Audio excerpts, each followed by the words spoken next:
अस्सलामुअलैकुम व्यूवर्स, क्या हाल है सबका।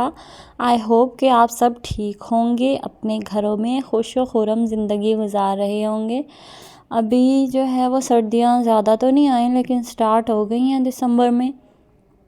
मैं सुबह का नाश्ता बनाने लगी हूँ। इस व्लॉग में मैं आपको अपनी सुबह की मॉर्निंग रूटीन शेयर कर रही हूँ कि मैं जो है वो सुबह का नाश्ता जो है वो कैसे बनाती हूँ, ये मैं आपसे आज के व्लॉग में शेयर करूँगी। अब मैंने पेड़ा जो है वो बनाने लगी हूँ। 2 लोगों के लिए नाश्ता बनाना है, एक मैंने अपने लिए और एक अपने हस्बैंड के लिए। 2 ही पराठे बनाने हैं। मेरा बेटा जो है वो अभी माशाल्लाह से 6 मंथ का है, वो तो सिर्फ दूध ही पीता है। इसलिए हम जो है वो 2 पराठे बनाने लगी हूँ अपने लिए और अपने हस्बैंड जी के लिए। चूल्हा जो वो रखा है वो छोटा सा। आप लोग सोच रहे होंगे कि भाई इतना छोटा चूल्हा। हमारे घर जो है वो सुई गैस नहीं है। हमने अभी रिसेंट ही अपना घर जो है वो बनाया है, तो सुई गैस नहीं है। अब जो है वो न्यू मीटर भी नहीं लग रही। ये तो आपको पता होगा कि सुई गैस के न्यू मीटर नहीं आ रहे। हमने काफ़ी कोशिश की थी कि हमारे घर सुई गैस लग जाए, लेकिन नहीं, पता भी किया कि वो कह रहे हैं कि न्यू मीटर अवेलेबल ही नहीं है सुई गैस के। तो सिलेंडर हमने रखा हुआ है। ये जो टेबल रखी हुई है ये मेरे हस्बैंड ने बनवा के दिया। इधर शेल्फ पे चूल्हा नहीं रखा क्योंकि इसके जो ऊपर है, मैं किसी दिन आपसे पूरे किचन का जो है वो व्यू शेयर करूँगी। जो ऊपर चूल्हे की जगह बनी होती है, आई डोंट नो से क्या कहते हैं, जिससे ऊपर आई थिंक गैस निकलती है, स्मोक वगैरह उसका बाहर जाता है, वो चीज़ हमने नहीं लगवाई। इस वजह से मुझे वहाँ पे इस जो शेल्फ़ है इधर मैं चूल्हा नहीं रख सकती क्योंकि ऊपर जो है इसके कबर्ड्स हैं, तो मुझे डर होता है कि ऊपर कोई फ्लेम्स वगैरह ना जाए। तो इसलिए मेरे हस्बैंड ने एक टेबल बनवा के दिया है, वो मैंने साइड पे रखी हुई है विंडो के पास, कि कोई धुआं वगैरह हो तो वो बाहर चला जाए। अल्लाह ना करे कभी गैस लीक हो रही हो तो वो डायरेक्ट से बाहर चली जाए। हमारा जो डोर है किचन का वो भी नेट वाला है और जो विंडो है वो भी हमने जस्ट नेट लगाई हुई है। यहाँ पे मैंने पेड़ा बना लिया है और अब मैं रोटी बनाने लगी हूँ। आटा जो था वो फ्रिज वाला था तो बहुत ठंडा था। मैं हमेशा कोशिश करती हूँ कि आटे को जब बनाना हो तो पहले निकाल के बाहर रख दूँ ताकि वो थोड़ा नरम हो जाए और बनाने में आसानी हो। ऐसे मुझे लेकिन हर बार ये बात भूल जाती है और मैं आटे को बाहर रखना भूल जाती हूँ। हालांकि सर्दियाँ ख़राब नहीं होता अगर बाहर भी रखा रहे, लेकिन फिर भी फ्रिज में मैं रख देती हूँ। और बाहर उसी वक्त जब मुझे रोटी बनानी होती है तब मुझे याद आता है कि मुझे आटा बाहर निकालना था। फिर आटा जो है वो बेला, मुझसे रोटी बेली नहीं जाती।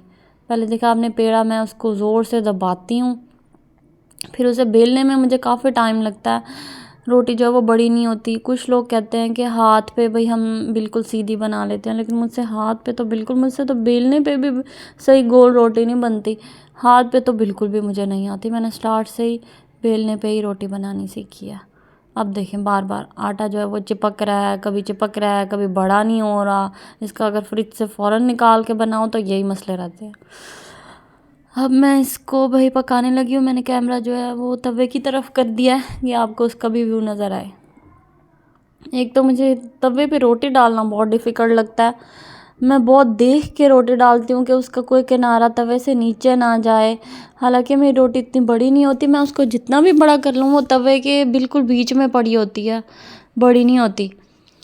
लेकिन फिर भी मुझे डर होता है कि रोटी का कोई ना कोई किनारा जो है वो तवे से नीचे ना जाए तो रोटी ख़राब ना हो। बिल्कुल सर्कल सर्कल वाली रोटी मेरी नहीं होती, कोनों वाली भी हो जाती है।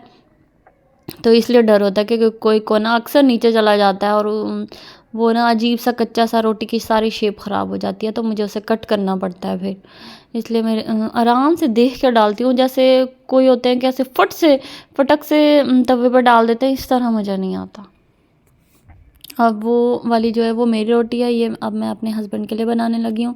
कभी कभी है कि मैं बल वाली रोटी बना लूँ, तय वाली बना लूँ, लेकिन अक्सर नहीं। मैं अक्सर सिंपल ही बनाती हूँ क्योंकि इस टाइम मेरा बेटा उठा होता है और मेरे हस्बैंड उसको संभाल रहे होते हैं और ये दोनों ही चीख रहे होते हैं। अब इस वीडियो में भी अगर मैंने अब ये वॉइस ओवर की हुई है, अगर मैं इसके ओरिजिनल वॉइस आपको दिखाती तो दोनों जो है ना वो पीछे चीख ही रहे हैं।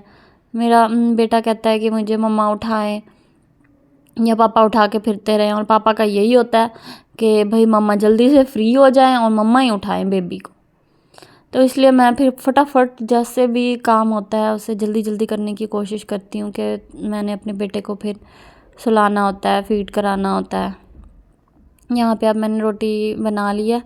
अब वो जो चकना बेलना है वो उसे मैं वैसे ही साफ़ करके रख देती हूँ। हर रोज़ डेली धोती नहीं हूँ कि वो वुड का है तो टूट सकता है। पहले भी एक मेरा था, वो धोने की वजह से वुड का वो बिल्कुल ख़राब हो गया था, क्रैक हो गया था, इसलिए इसको मैं अब नहीं वॉश करती डेली। अब यहाँ पे ऑयल लगा रही हूँ। ऑयल मेरे हस्बैंड कहते हैं बिल्कुल थोड़ा लगाया करो, लेकिन फिर भी 2 स्पून्स तक तो मैं लगा ही देती हूँ। आपको लग रहा होगा कच्ची रोटी है, लेकिन मैंने बनाने की काफ़ी कोशिश की, लेकिन मेरा जो ध्यान था वो मेरे बेटे की तरफ था। वो काफ़ी रो रहा था, इसलिए मैं जल्दी जल्दी बस बना रही थी कि जल्दी से रोटी बने और मैं जल्दी से दूँ हस्बैंड को और अपने बेटे को पकड़ूँ। यहाँ पे आगे जो वो चाय है वो भी मेरे हस्बैंड सर्व करते हैं। मैं उन्हें कहती हूँ कि आप गर्म करें चाय और कप में डालें। मैं फिर अपने बेटे को पकड़ लेती हूँ, क्योंकि वो किचन में आ जाते हैं बेटे को लेके और मेरा बेटा मेरी तरफ आ रहा होता है कि मुझे मम्मा उठाए। फिर मैंने जल्दी से फटाफट पराठा तैयार किया और चाय जो है वो मेरे हस्बैंड अभी डालेंगे। वो देखिए ये आ गए हैं। मैं उन्हें कह रही हूँ आप छलनी उठाएं और जो है वो चाय कप्स में डालें। ये मेरे हस्बैंड डालने लगे हैं। माशाल्लाह अल्हम्दुलिल्लाह मेरे हस्बैंड काफ़ी हेल्पफुल है, काफ़ी कामों में मेरी हेल्प करते हैं। अब मैंने बेबी पकड़ लिया, उन्होंने कहा आप बेबी पकड़ लो, मैं चाय डाल देता हूँ। तो ये था मेरा आज का नाश्ते का व्लॉग। अगर आपको मेरी वीडियो अच्छी लगी हो तो मेरे चैनल को लाजमी प्लीज़ सब्सक्राइब ज़रूर कीजिएगा। किसी की हेल्प करें तो अल्लाह आपकी भी लाजमी हेल्प करेगा। Thank you so much. अल्लाह हाफिज़।